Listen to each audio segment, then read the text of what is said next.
the Chi-Town experience on the flight.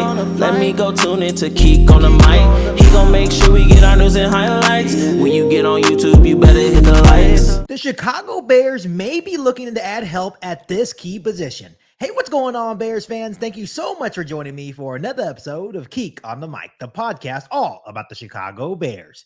As always, if you're new to the channel, make sure you hit that subscribe button and the bell notification to catch all Bears content right here on the podcast. Bears fans, make sure you also do me a huge favor by also hitting the like button on today's episode of KIEQ on the Mic.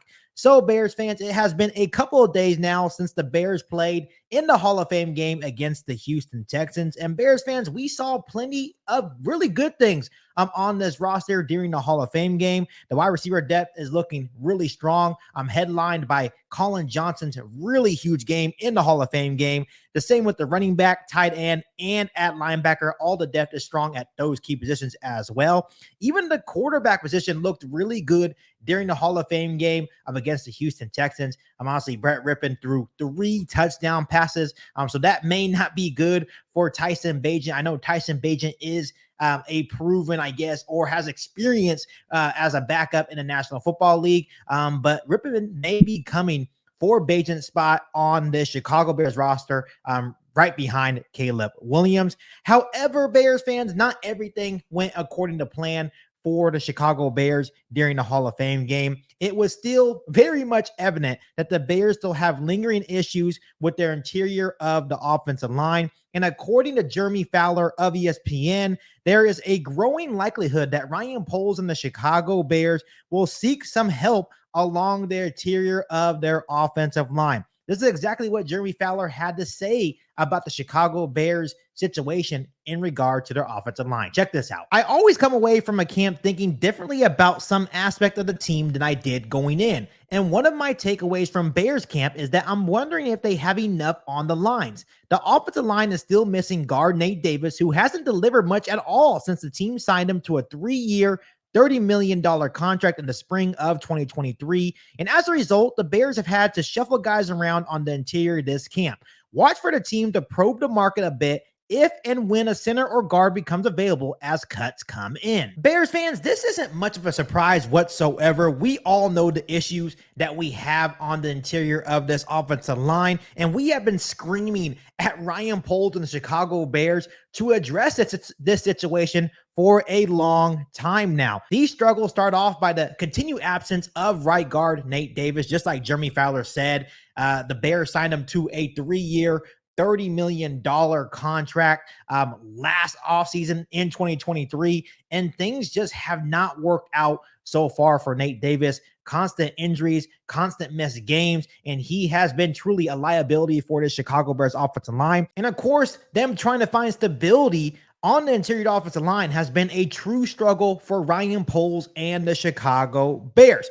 But if the Bears are not able to find that stability, a corresponding move is going to need to happen for this offensive line for the Chicago Bears. And before I go any further, I know we've talked about this situation countless numbers of times right here on the podcast, right here on KIEQ on the Mic. And I just don't understand why it's so hard for Ryan Poles or Ian Cunningham to find a solution on the interior of this offensive line. And the reason why I say this is because Ryan Poles and Ian Cunningham were both offensive linemen in their playing days, but for some reason they struggle trying to find help or trying to find quality starters, not only at the center position, but at the right guard position as well. To me, it is mind-boggling. Of course, I trust Ryan Poles and the moves that he makes, but it has been a struggle to find that stability on the interior of this offensive line. And here's the good thing, Bears fans. The Chicago Bears have 2 names worth watching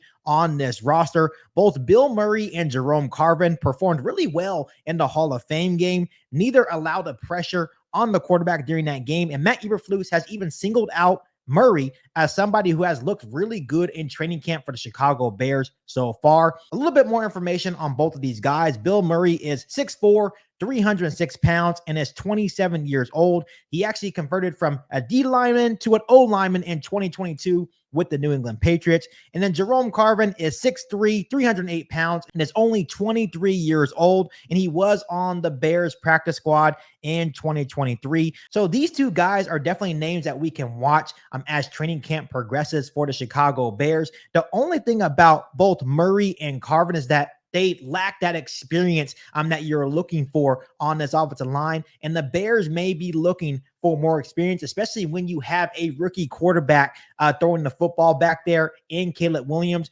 You want to make sure that he is protected at all costs. And even though Bill Murray and Jerome Carvin are looking good against second and third stringers, would they be able to hold up with the best of the best that the NFL has to offer? But these are two names that we can watch. But once again, the Chicago Bears can even angle to go get maybe more experience on this offensive line. Some names that we have talked about is obviously Connor Williams. He is the best available. He is still floating around out there. The last thing I heard about Connor Williams is that he was doing a physical with the Seattle Seahawks. I heard that he passed that physical, but no deal actually happened between Connor Williams and the Seattle Seahawks. So if I am Ryan Poles and the Chicago Bears, I would definitely be picking up my phone and trying to get Connor Williams become a Chicago Bear, because I still think that he would be a huge boost for the Chicago Bears offensive line. Some other veterans on this offensive line that the Chicago Bears could consider bringing in during training camp is Mason Cole, guys like Gabe Jackson, and even a guy like Trey Turner. These guys are not the best option, but I do think they would provide stability and experience for this struggling Chicago Bears offensive line. Another option that the Chicago Bears could really consider is just basically waiting until the end of August when other NFL teams start making cuts. The Chicago Bears are currently 9th in the waiver order, so maybe they could land a key veteran to help this offensive line after cuts come in, but that's always an option as well. But all in all, Bears fans, the Chicago Bears and Ryan Poles have to figure this out.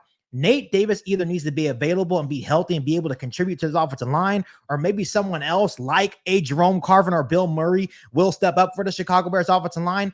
If those two things don't happen, the Chicago Bears need to figure this out, because the interior, especially at the center position and the right guard position, those are two big concerns for the Chicago Bears offensive line. So hopefully Ryan Poles can figure it out before the season starts, because once again, we want to make sure that Caleb Williams is protected at all costs. But Bears fans, this is a situation that we will keep a close eye on as training camp progresses for the Chicago Bears. But as always, before I let you guys go, let me ask you guys this. Do you think Ryan Poles and the Chicago Bears should go out and address the interior of the offensive line? Let me know down below in the comment section. But as always, make sure you continue to hit that subscribe button and the notification to catch all Bears content right here on the podcast. Make sure you follow me on all my social media platforms, and make sure you share this episode of KIEQ on the Mic with every single Bears fan that you know. Better than that, be back for all new Bears podcasts right here on KIEQ on the Mic. Thanks, guys, and as always, bear down. You ain't bout it, you ain't bout it, you ain't KIEQ on the mic. You ain't bout it, you ain't bout it, you ain't KIEQ on the mic.